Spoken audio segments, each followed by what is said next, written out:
How's it going? Second.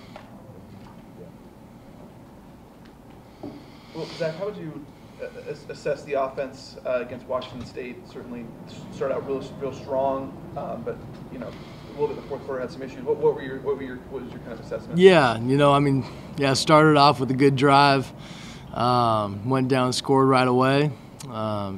First off, I think Washington State's got a very good defense. They run really well. They flew to the ball. They hit. And so it was a good challenge for us, and we knew that going in. Obviously you always want to extend drives and put points on the board and put as many points on as you can, but a few things took us out. We still had with their movement and their stunts and stuff like that, or their move calls, got our guys to jump off sides a few times, which put us in some long situations. There were some drives in there where we didn't convert on third downs where we should have.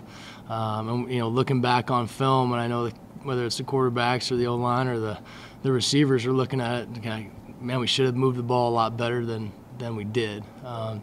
Obviously put some points up. We got to do a whole lot better in the red zone, and putting it in, not just the field goals are great, and our kickers did a great job, but we got to score touchdowns. That was one of the things that stuck out as we're looking at it. I know play calling's damned if you do, damned if you don't, but late in the game, throwing a bit with 2-touchdown lead. Last season, you guys had issues, closing out games. What's kind of the mentality, when you're in that situation, late in the game, on the road? Yeah, sure. I mean, there was the one Montel, shovel pass that was pick six. Obviously, that was a unfortunate decision and put us in a bind. And there was a few of those. I mean, obviously Brett turning the ball over, early in the game for 6 points as well. And as we're looking at it, we can't give up 3 touchdowns in 2 games, offensively. So, throwing it late, we felt like we kind of had them on the ropes there at one point, and using Montel with some of the play action game and getting him on the edge a little bit was beneficial for us and beneficial for him. So we weren't as predictable run to pass, whether it's P and 10 or whether it's, second and long and things like that. And they were doing some things second and long, bringing pressure and trying to, go to a bare front and create one-on-ones and matchups for 50 on some of our linemen. And so we had to make adjustments in the game too, and not put them in those situations where, they can get to us in protection. With Montel, he obviously brings an ability to improvise. How hard when you're trying to make something out of nothing at times is it to just kind of not, I guess? Sure. I guess there's a fine line. We're calling some pass plays, and obviously he brought a lot of them down and ran for some big yardage on some.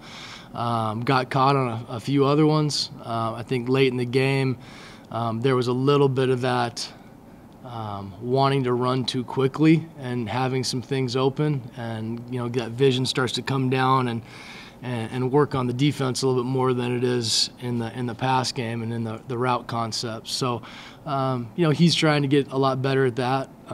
Now I will say that he's done a good job in practice of trying to hang in there and stay in the pocket and go through his reads and do all that. So it's just in that game, and they're getting to us here and there at times, and he kind of got in that mode of pulling things down and going and trying to get it on his own. His effort was amazing, in the game.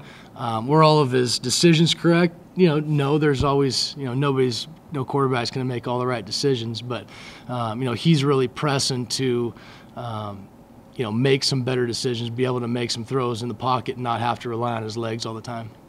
The O-line, Carson mentioned again that you don't want to be adjusting, early in the game again, but that's kind of what happened in that game. And that play where I think Brett got hit or mulch on, what did you see there? What kind of happened that allowed that to happen? Yeah, it was just a little bit of miscommunication on our tackle's part, and we're in a 7-man pro and should have good stability there, and it just happened to leak through and got a good shot on him. And we look to clean those things up, and obviously we got to be better in protection. And I mean, shoot, those guys, those O-linemen are phenomenal. They're great guys, and they're still working through some of that communication stuff, and it made it tough with a little bit of that movement and the stems, pre-snap, and trying to get, working those different calls and adjustments, with that. What have you seen out of your running game so far, and what are you looking for this week in Mexico? There's been some goods and some bads. Adding Montel to the picture with some run game from him has been good. We have that mentality, like we're going to be a downhill run team, and we're going to try to keep establishing that. We're zone and we're gap schemes, and I think our running backs are doing a great job hitting holes and running hard. And I'll say that for all of our guys. I mean, the effort is there. They're freaking playing hard, and they're getting after it. And that was a physical ball game. And our O-linemen are mashing up front. And we just gotta stick with it, and things will start popping. And we had a few big runs in that game, and we just got to keep adding to that. Well, what kind of challenge is that? Where if Montel's the guy, obviously you want him to run and be physical and all that and do it, but I mean, if he gets hurt, you're in a little bit of a bind there. How do you kind of balance that with him? Sure. It is an interesting situation. He is a physical guy, and we do want to be careful, but we don't also want to pull back on what we can do offensively. So, there's a little bit of a fine line with how much we run him, but at the end of the day, we got to go win ball games, and whatever we ask him to do, he's going to go do. We'll limit that a little bit. I know he's got plenty of experience in the Big 12 and all that, but for him to get, what he got in the first game, and then, the end of the first quarter, saying this is kind of your show the rest of the game here in that last game. What if he needs to be the guy on Thursday? I mean, I guess how much of the last two games kind of helped him if he needs to go in as the starter, this week possibly? Yeah, it's been good preparation, for him. And, talking to him through the game, he's been great on the phone. He didn't sound, agitated. He sounded very calm, through all that and in the situations that he's been in. So he's handled himself really good. And, whoever's starting on Thursday, we have complete confidence in, and we'll get that W. How did the film study go, I guess, when you look at especially the shovel pass that he had? I mean, one where as soon as he threw it, he probably knew he shouldn't have? Or? Yes, definitely. Especially in that situation, you're up a couple touchdowns. We got to be smart with the football, and that's just, that learning and that situational awareness, that we were talking about even week one, with some of the third and fourth down situational awareness. And all right, where are we at in the ball game? Do you need to make a play? Or are we okay with just, hey, getting to the next down? What do you see taking care of the football? What do you see from New Mexico's defense? I mean, their last game they went against a really good running back and did a good job against him, but New Mexico State was able to throw the ball pretty well. And then what do you see from their defense? It's the same defensive plan that we saw last year. It's a zero-based team. They're playing cover 4. They're playing cover 1. They like to bring pressure, and that can be both good and bad. Obviously we got to prepare for pressure, and and a lot of our game and plan will be around that. But at the same token, we want to be able to make it a little bit easy for our offense, and making sure that we're dialed in with whatever we're doing, whether it's working in a lot of different situations. There's so much that happened in that game that some of this stuff goes overlooked. But that first drive for you guys, how much of a statement were you looking to make? Because you went down the field and you scored, and it even looked like you lined up to go for 2, but there was a false start that kind of negated that. Yeah, on one of those calls. But it seemed like you still wanted to grab even more momentum. Yeah, we had that mentality going into the game, like we were going to attack, and that was, we were not going to be scared to attack or throw shots or go for 2 or whatever it was. We're trying to put points on the board, and we're trying to put pressure on them, and we didn't want to be, I guess, scared to go do that. You know, we wanted to show the guys, and we wanted to be able to get out there and get Said the ball, get our playmakers the ball, and be able to do you know, some different things, whether it was, you know, the reverse, or whether it was you know, some funk type shot throws, or getting the ball down to Said. You know, we wanted to attack their defense and you know, test their secondary out a little bit too. It's like coaching quarterbacks here at the FBS level. I mean, you guys have already experienced it, you know, the attrition aspect, guys looking elsewhere to play and stuff like that. But also on the same token, you've got a Montel Cozart. You know, what is it like, you know, coaching that position? And you know, it seems like that's a pretty, you know, hot market. Like every year there's guys out there. It's an interesting position, especially at this level. Everybody wants to play, and you know, at the quarterback position, there's only one playing. You know, for the most part. I mean, obviously some teams are rotating or whatever, or have a battle going. But you know, those guys want to play, and if they're not, then sometimes they get frustrated and want to go find a spot. And you know, that's understandable at times. But you know, you're also looking for guys in the recruiting process that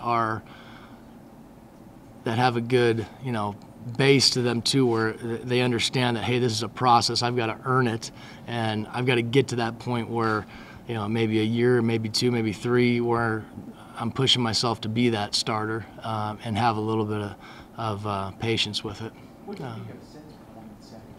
Said had a different look in his eyes. You know, you could tell he wanted the ball.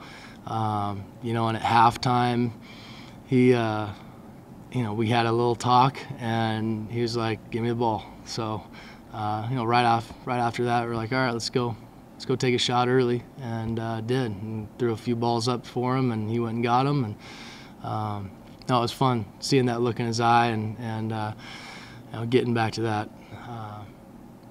that situation where, hey, we're trying to feed Said as much as we can. You think? I mean, it seems like with Cozart, everyone just thought he kind of had the running quarterback kind of, you know, when he got here, everyone thought he'd run the short yardage stuff. But you look at a couple of those throws he made, hitting guys in stride and stuff. I mean, is he a little bit better passer maybe than you guys even thought, or than some thought coming? Yeah, he has a really strong arm. The ball comes out for him really well. He's got a quick release, and he's pretty accurate. So he feels comfortable with deep balls. He feels comfortable with you know, those mid, intermediate range. You know, whether it's digs or you know, glances or things like that. I mean, he's been very good from the pocket. Yeah.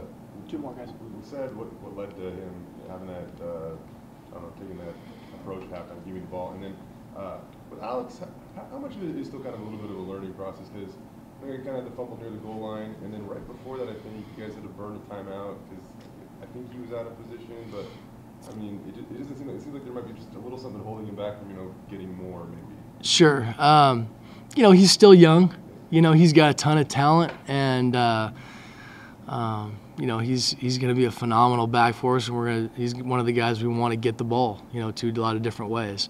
You know, the fumble on the goal line with the throw, that was a really good play by the corner. You know, he came off, he saw it, and you know, put his hat on the ball, and it came out. And you know, whether it was a fumble or an incompletion, you know, we're still looking at that. But you know, that was a tough play. You know, and but yeah, Alex is great for us. He's got a great demeanor. He's very humble. He's quiet, and he just goes out there and works. And it's gonna be fun to see his progression through, you know, this season and then on into the next. Where the O-line is right now, is it better to have a mobile quarterback back there with Cozart and Brett, the way they're playing right now? I think either quarterback we have back there, you know, our O-line, I completely trust. You know, Coach Bedell does a great job with those guys.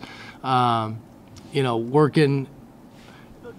What I will say, last week with Washington State definitely tested us. You know, with their athleticism. 50 is a draft pick. I mean, he's a phenomenal player, and they had a bunch of guys on that D-line that can play ball, and so. You know, whether it's Montel or Brett back there, you know, again, feel completely comfortable with the O-line. You know, absolutely love those guys. Those guys are working their butts off, and you know, they take that stuff to heart. You know, almost more than the quarterbacks do. You know, so they'll be in there this week grinding and getting after it, and you know, putting it all together. Zach, with the divisional play those 5 games take on like a supersized importance and the tiebreakers and things. And you approach those a little different in the offseason. You spend a little more time getting to know those 5 teams because you know how important those games are going to be in the long run. You know, the off season, you're always looking at your first few opponents, and then you maybe target 1 or 2 out there that are in conference that you know, you've either struggled with in the past or you know, just want to get a leg up. You know, maybe it's a different style of defense, you know, and so yeah, I mean, this was, you know, one of those that we had A, early, and B, a little bit different style, so we wanted to get some extra prep and all that stuff this summer. But yeah, you're always looking to get ahead, you know, during the summer, during the off season. Thanks, Zach. Thanks, guys. Yep, thanks guys.